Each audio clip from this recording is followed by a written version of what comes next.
Hello, everybody, and welcome back to another episode of Scorebook Stories. I'm Alec, hanging out here, enjoying life. Baseball is getting all over the place a little bit here. We got to talk about Tarek Skubal just dominating continuously. Giancarlo Stanton may be on his way back from the injury list to the New York Yankees, and the Pittsburgh Pirates move on from Derek Shelton. Plus, we also have some series that you need to be aware of that are coming up this week. And I made a little list of a couple players that could potentially be on the move. I've been seeing some minor trade rumors around these guys, and then we'll try to discuss a little bit and see where they could end up going and where would be a good fit for them. What are these organizations going to do? However, I want to start with Rafael Devers losing his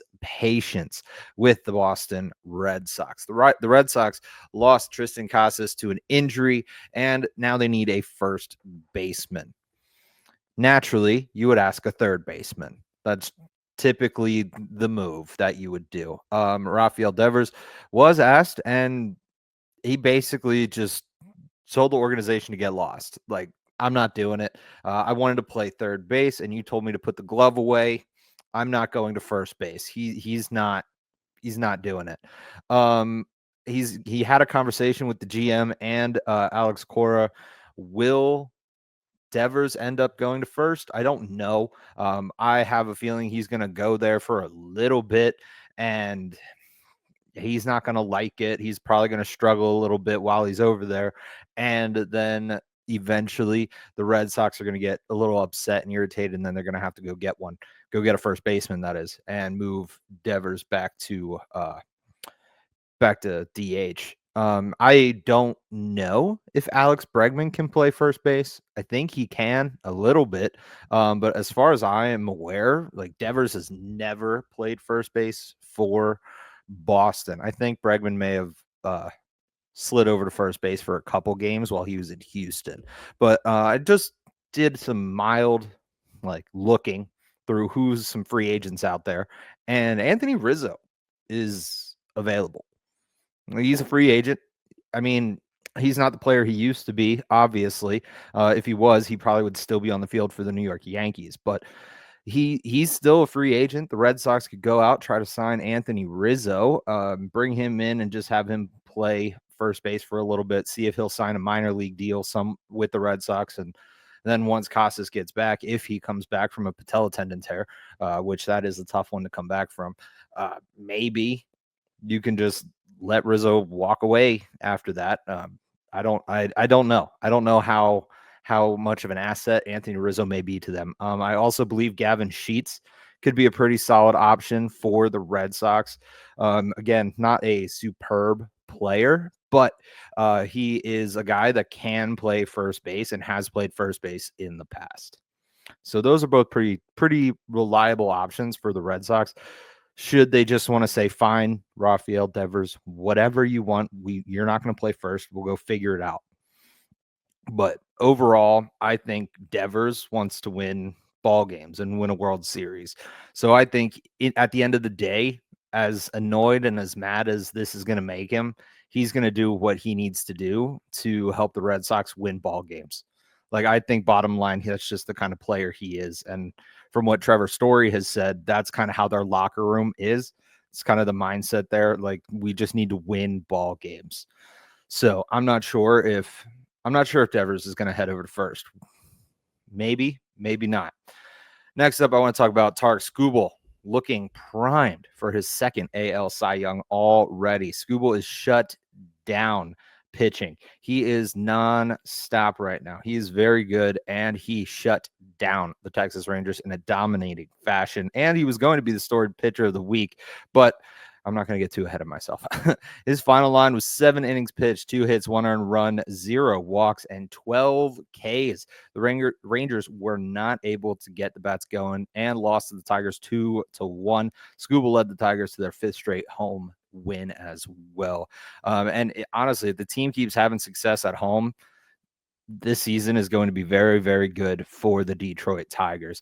And Honestly, I think Detroit might be one of the tougher places to play come postseason time just because of the weather. I think I think Scooble is going to probably lead the Tigers to a AL playoff season, postseason berth. I really think Scooble is the kind of pitcher that's going to do it. He's going to keep the momentum very high for the Tigers, and the pitching rotation in Detroit is getting things done. They're not just relying on Scooble to go out and win every fourth or fifth or sixth day. It's pretty impressive how well this team is playing, and I think it's largely in part by the dominating fashion of Scooble. It's giving confidence to the rest of the team and that whole organization. I think Scooble looks more dominant now than he did last year, which is why I think right now Scooble is the hands down AL Cy Young front runner. Like, yeah, Max Fried is pretty solid this year as well. I love what Fried's doing on the mound for the Yankees, but Scooble is absolutely dominating top teams left and right. Fried is pitching lights out, no doubt. Hunter Brown is pitching lights out for the Astros, but I don't think either one of them is more deserving of the Cy Young than Tyler Skubal right now. But we still have a long season ahead of us. Speaking of the Yankees, Giancarlo Stanton could be making a return to New York before June. Interesting. Stanton took some live ABs at Yankee Stadium, said he felt pretty good, and he confirmed that he could be available to return by May 27th. The Yankees moved Stanton from the 15-day IL to the 60-day to make room for Brian De La Cruz to be claimed off of waivers from Atlanta. Stanton has been getting injections to deal with any pain that does show up in his elbows, and he knows that the pain is going to come back, which that kind of sucks. Like, as a Yankee fan, I don't like hearing that. But Stanton said he's just going to have to play through the pain and deal with it. My guess is Stanton's going to head to a rehab assignment sometime over the course of this next week and see some live ABs in game situation. His rehab assignment probably is going to be a little faster than a normal rehab assignment because Stanton only DHs. He doesn't play the outfield ever. Overall, though, like, Stanton's getting up there in age. He's still a dominant hitter. He can hit the ball a country mile, and he has shown that he is a valuable asset in the playoffs for the Yankees. But if you're going to be missing half the season on the IL, is it worth it to keep this person on this contract? I think it may be time for the Yankees to start thinking about moving on from Giancarlo Stanton. Um, should they this year? No, I don't think so. If he can come back and he can produce offensively, he can hit the ball out of the yard, he can get on base. I don't think that it would be wise for the Yankees to move on from Giancarlo Stanton. But depending on where his health is come October and the conclusion of this season, it may be time for the Yankees to consider making a move to offload that contract from Giancarlo Stanton. Then we're going to move over to the National League Central, where the Pittsburgh Pirates moved on. Speaking of moving on, from Derek Shelton. Pittsburgh Pirates relieved their manager because the manager was definitely the problem in Pittsburgh. The Pirates are now under the control of previous bench coach Don Kelly. He is now the interim manager for the time being. The Pirates,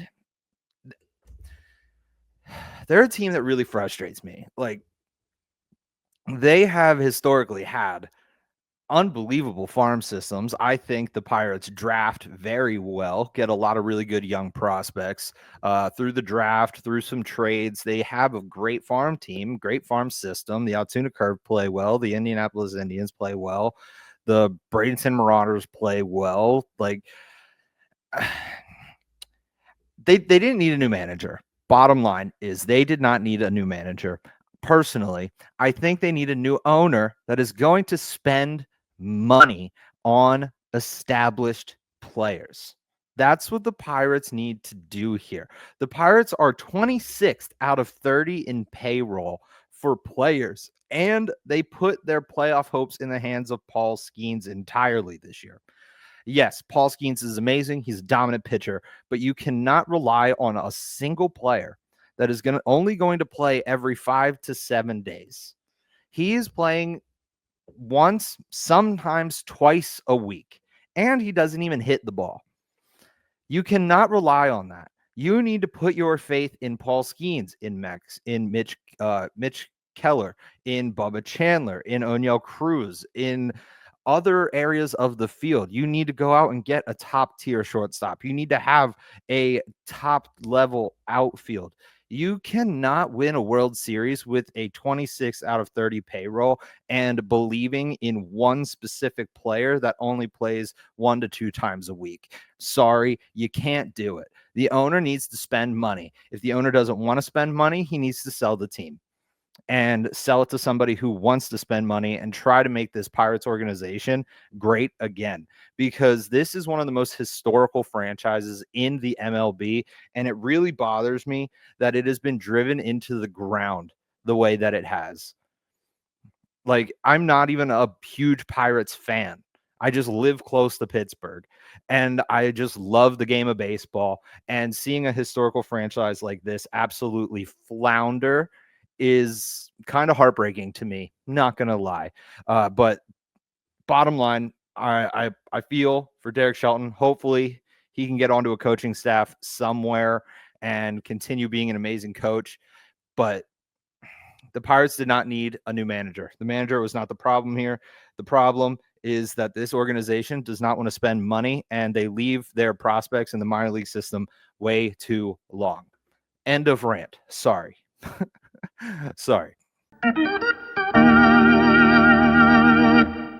7MM Sports is your hub for all things Seven Mountains Media Sports. You can watch the latest of Sports Talk with Steve Jones episodes. You can find what station you can listen to your favorite Penn State sports team on, and you can even get live social media updates all the time. All of these things are available along with every single show produced by Seven Mountains Sports over at 7mmsports.com. My rant on Pirates is done now, but we are starting to flow into trade season.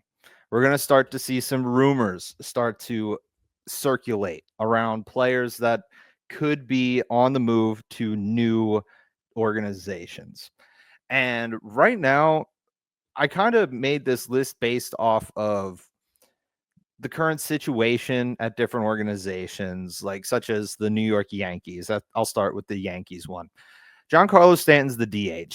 He's only the DH. He can't do really anything other than DH.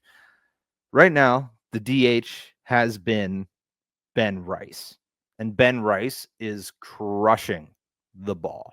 I think Ben Rice is an asset, and he has really proven that he deserves to be on the New York Yankees. The way he's playing, the style of play that he has, the way he's swinging the bat, I really enjoy it, and I think it is a good move to keep him. But with Stanton coming back, they need a spot for Giancarlo Stanton, and they need a spot for Giancarlo Stanton in the lineup every single day.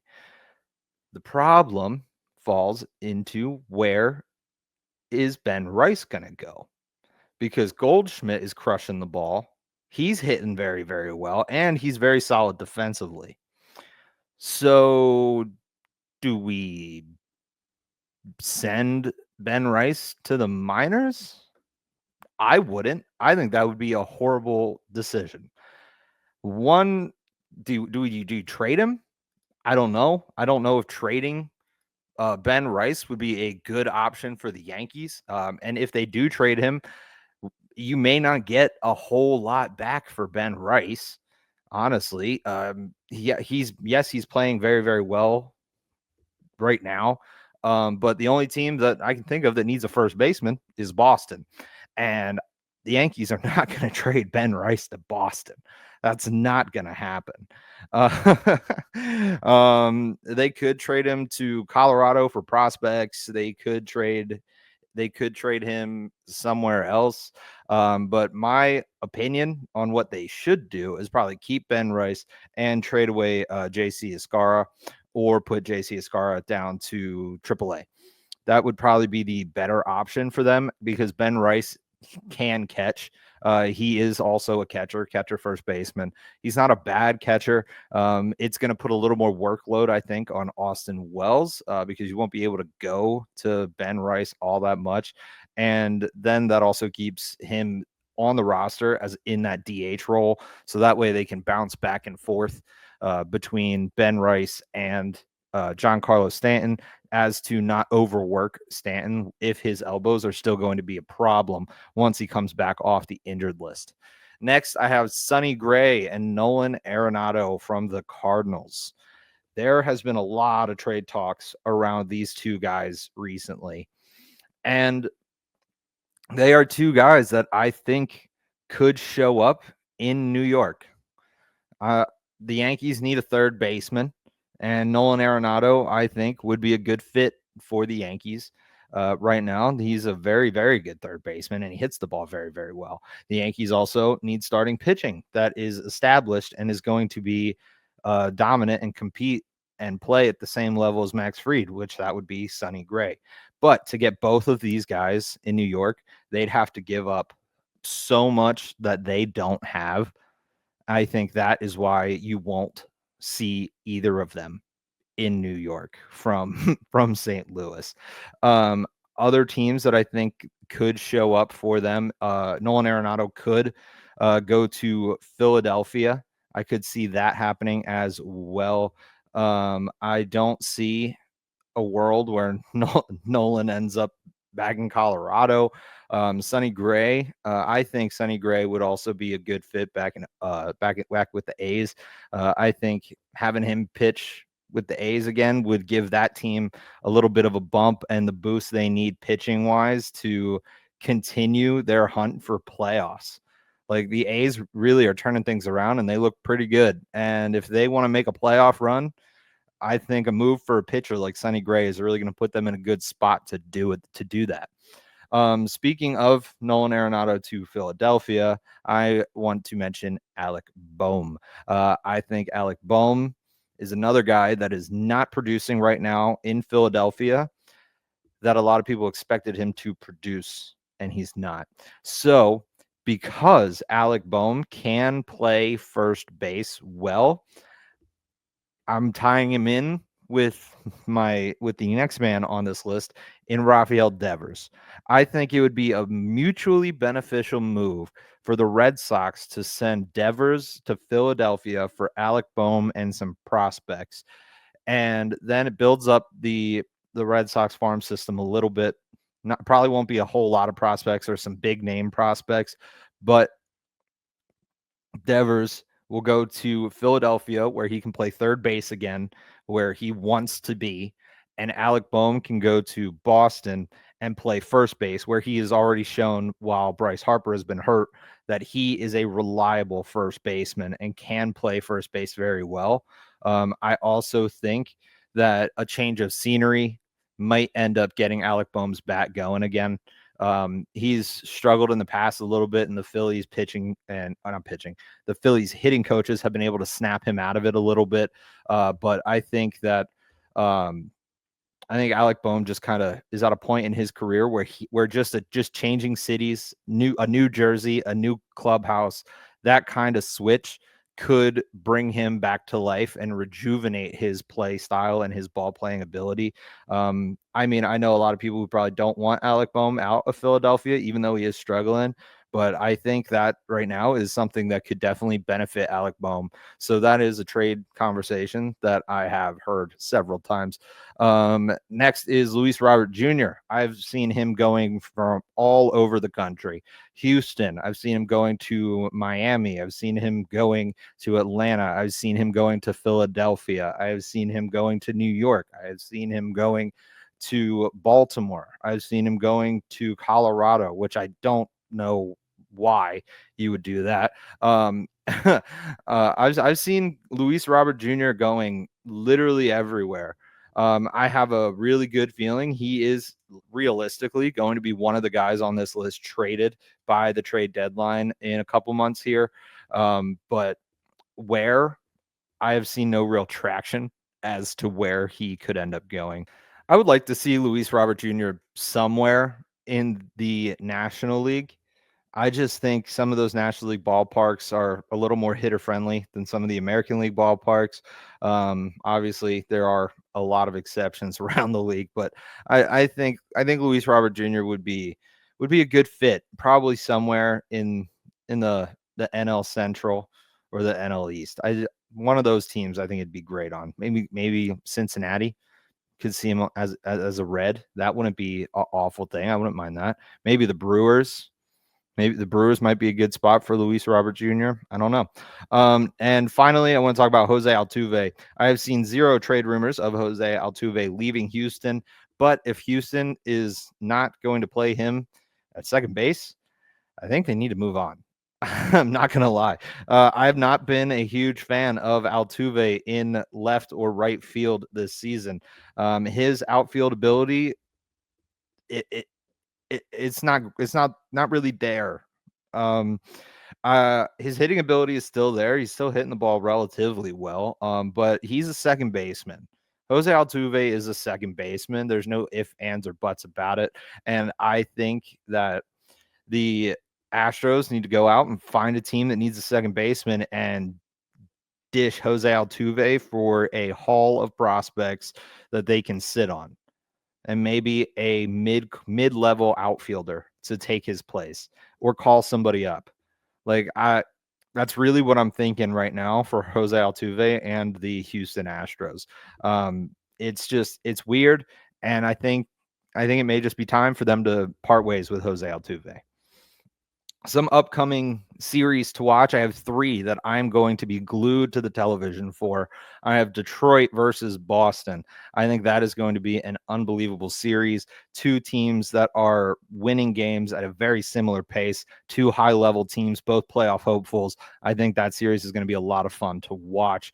Next is San Francisco and Arizona. 2 teams, same division, that are very, very close in the divisional standings and are fighting tooth and nail. Every game counts for the NL West, and these two teams are going to go after each other a lot. It's going to be a great series. It's going to be close games. I think this is going to be a lot of fun to watch.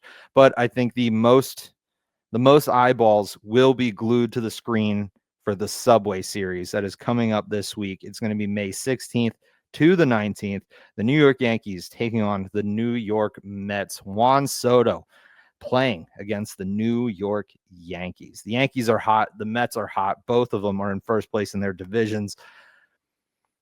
It's going to be a series. Oh, man. It's going to be a lot of fun to watch. Pete Alonso's clicking. Aaron Judge is clicking. Both pitching staffs are doing their thing. They're okay. They're not bad. They're not lighting things up. There's so many questions surrounding all of this. How is Juan Soto going to play? He hasn't been playing up to his potential since joining the Mets. It's going to be a great series, and I can't wait to just sit on the couch and watch this one all day long. It's going to be so much fun. Stay up to date on everything going on in the sports world by heading over to 7 Mountain Sports on Facebook, 7 Mountain Sports on X, on Instagram. We are on all of your favorite platforms, and you do not want to miss out on a single thing going on here at 7 Mountain Sports. The Yankees and Mets are both at the top of their divisions. Who is following them? The Red Sox are in second in the AL East at 21-20 to the Yankees 22-17. Blue Jays following in third at 19-20. Rays at 18-21. Orioles at 14-24. Over in the National League, Mets on top 25-15, Phillies right behind them at 23-16, Braves at 19-20, Nationals 17-23, and the Marlins at 15-23. The East is shaking up pretty similar to what I was expecting so far anyway. I kind of knew the Yankees were going to probably pull away, get a little bit, but I got a hunch the Yankees are probably going to slump a little bit at some point over the next month or two, fall down to second and third, and then try to turn things back up after the trade deadline. The Phillies, Mets, they're going to be going at it the entire season. They're going to be right there neck and neck. They're probably going to flip-flop a couple times, but the Braves have been looking a little bit better, and I think they could sneak themselves into the NL East conversation once we get past the trade deadline. Looking through the Central, the Tigers are on top of the AL Central, 26-14, followed by the Guardians at 23-16, Royals 24-17, the Twins at 20-20, and the White Sox at 11-19. So the White Sox are, they're playing baseball. In the National League, the Cubs have a lead in the NL Central, 23-17, followed by the Cardinals, 21-19. And honestly, if the Cardinals continue their winning ways, Sonny Gray and Nolan Arenado could be going nowhere. They could stay in St. Louis. But it's all going to depend on how the Cardinals play, I think, over the next few months. But if the Cardinals are trying to make the playoffs, which with a record like this right now, I would assume they are, I wouldn't deal Arenado or Gray at all.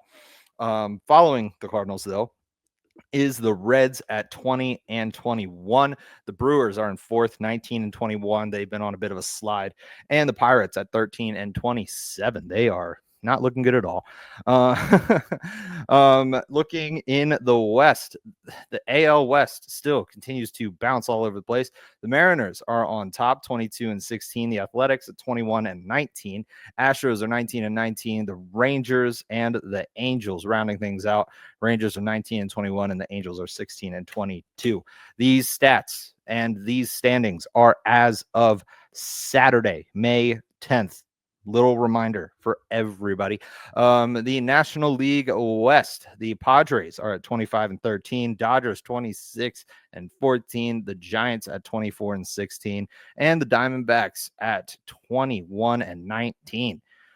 Very, very close 4-team race in the NL West. And obviously you have the Rockies that are just kind of there.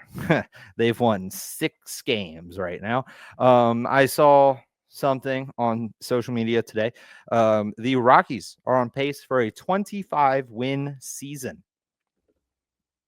25-win season. There are 1, 2, 3, 4 teams currently over or at 25 wins. Already, we're a little over a month into the season, and the Rockies are on. That's going to be the Rockies' pace for the entire season. That is brutal, absolutely brutal. And I mean, if you're a Rockies fan, I'm sorry, like that's just rough. Oh man. Looking over at some of our stat leaders, Aaron Judge leads the way in batting average, hits, and home runs so far, or as of Saturday, May 10th. Aaron Judge has a 396 batting average, followed by Jacob Wilson, Paul Goldschmidt, Jonathan Aranda, and Steven Kwan. Hits, Aaron Judge 59, followed by Jacob Wilson, Alex Bregman, Bobby Witt Jr., and Paul Goldschmidt. And home runs, Aaron Judge is followed by Eugenio Suarez, Kyle Schwarber, Shohei Ohtani, and Cal Raleigh. Aaron Judge stays at the top like he is right now. No doubt AL MVP once again. Honestly, he's playing at another level right now. When it comes to pitching leaders, Max Fried sits on top with ERA at a 1.05, followed by Tyler Mahle, Hunter Brown, Chris Bubic, and Yoshi Yamamoto at a 1.80. Strikeouts, Mackenzie Gore leads the way with 68, followed by Carlos Rodon, Zach Wheeler, Luke Reagans, and Logan Webb and Garrett Crochet both tied, or I should say all three of the bottom are tied with 65. Saves, Robert Suarez leads the way with 15, followed by Andres Munoz, 13, Kyle Finnegan, Carlos Estevez, and Mason Miller. Great pitching going on all around the league right now. But when it comes to great pitching, we're going to dive in to the storied pitcher of the week. And that, it was going to be Tarek Skubal. It really was. But last night, Stephen Kolek on the Padres, complete game shutout against the Rockies. Yes, it was against the Rockies, but a complete game shutout's a complete game shutout. Let's be real here. 9 innings pitched, 5 hits, 0 earned runs, 2 walks, and 7 Ks. 66% of his pitches were first pitch strikes all over his 104 pitch day. They left him on the mound for a long time. And Kolek is originally a reliever. He's not a starter. And he was able to go out, throw 104 pitches, and get a dominant win. I believe the final score was like 21-0. Like the Padres smoked them. And I mean, 66% first pitch strikes over 104 pitches. It's not bad. But I mean, obviously, I think you may want to see the number a little bit higher. But overall, amazing outing for Kolek. Great win on his part. And I am very thankful that I picked him up as one of my starting pitchers for my fantasy baseball team before that game. Very, very thankful. So thank you, Stephen Kolek. You are the man. Then we move into the storied player of the week, which was a tough one. I was debating between Jacob Wilson and Trey Turner. Ended up giving it to Trey Turner. 5 games played, 23 at bats, a .435 batting average, 5 runs, 10 hits, 1 double, 1 home run, 3 RBIs, 1 K, and 3 stolen bases. Consistently producing at the plate and getting multiple hits is what the Phillies are going to need out of Trey Turner and some of their other stars as they try to get themselves established in this NL East race. The race for the NL East is going to come down to the last week of the season. At the rate that all 5 of those teams are going, it's going to be a tough one all the way through. Like none of these teams can really afford to slump. None of them can really afford to lose any of their series. They have to split 4-game sets and win 2 of 3 in 3-game sets. They have to. If they want to have the best chance of winning the NL East, they cannot afford to lose a series. When it comes to teams going up again in like the teams in like the AL Central, like they have some wiggle room. The AL West, they kind of don't. The NL Central, they usually have a bit of wiggle room. And sometimes even in the AL East, there's some wiggle room for teams to drop a series here and there. But when it comes to the NL East, they cannot afford to lose it. This is one of the tightest divisions in all of baseball. And Trey Turner having a week like he did, that needs to happen more frequently because that will put the Phillies in the best place to win games and win series and get themselves back to the playoffs. And Trey Turner had a great week, but I need to see that out of Bryce Harper. I need to see it out of Kyle Schwarber. I need to see it out of Nick Castellanos. I need to see it out of Bryson Stott. Like more guys need to continue to up their game and produce at this kind of level if the Phillies want to realistically have a shot of getting back into it with the New York Mets, because right now the Mets are kind of just inching away. As the Phillies gain ground, the Mets are following suit, taking one step. Every step the Phillies take forward, the Mets take one as well. And it's going to be a very, very tight race for the remainder of this season. And honestly, I'm pumped for it. I love it. I can't wait to see more baseball this week. And I hope you are as glued to the TV as I will be this week, because there's some amazing ball games that are going to be going down all week long. I am Alec, and I am out of here. Congratulations to Stephen Kolek and Trey Turner for winning the storied pitcher and player of the week. Come back next week and see what players will be named the storied players of the week, who's leading stats, where have the standings changed, and some of the biggest headlines from all over the MLB. Don't forget to subscribe on the Seven Mountain Sports YouTube channel and follow along over on our X, Facebook, and Instagram pages as well. I'm Alec. This is Scorebook Stories.